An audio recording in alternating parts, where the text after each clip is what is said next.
નમસ્કાર દર્શક મિત્રો, એચડી ન્યૂઝમાં આપનું હાર્દિક સ્વાગત છે। હું છું આપની સાથે આરડી વાઘેલા। જોઈએ આજના મુખ્ય સમાચાર।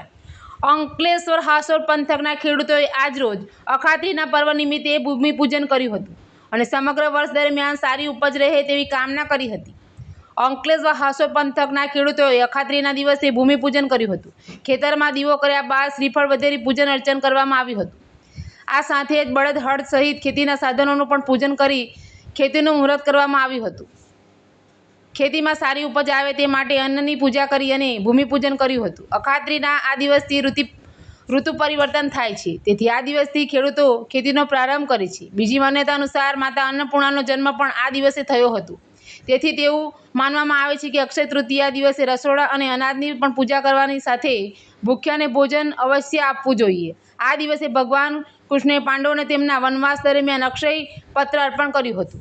અક્ષય પત્ર ક્યારેય ખાલી ન હતું, તે હંમેશા ભોજનથી ભરેલું હોય છે। તેમાંથી પાંડવોને ભોજન મળતું હતું। અનાજના ભંડારો હંમેશા ભર્યા રહે તે માટે ખેડૂતો દ્વારા અખાત્રીના દિવસે વિશેષ પૂજા અર્ચના કરવામાં આવે છે। એચડી ન્યૂઝ સાથે રિપોર્ટ જયેશ પ્રજાપતિ, અંકલેશ્વર।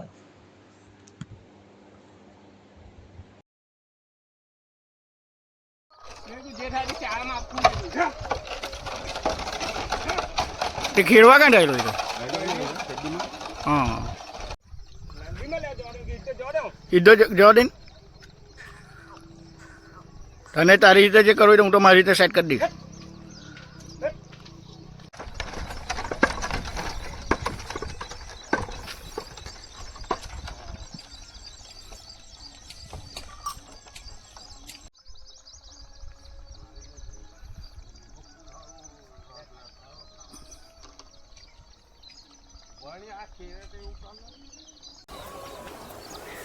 મારું નામ ધર્મેન્દ્ર ખુશાલભાઈ પટેલ છે। હું ઇલાવ ગામનો રહેવાસી છું।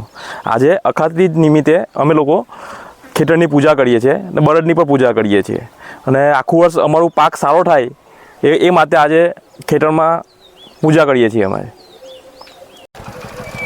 હું રાજેન્દ્ર બેચરભાઈ પટેલ, ગામ ઇલાવ, તાલુકા હાસોર, જિલ્લો ભરૂચનો રહેવાસી છું અને અખાત્રી જ એટલે વર્ષોથી ચાલી આવતી ખેડૂતોની પરંપરા છે કે ધરતી માતાનું પૂજન કરી અને ખેતી કાર્યનો શુભારંભ કરવાનો હોય છે।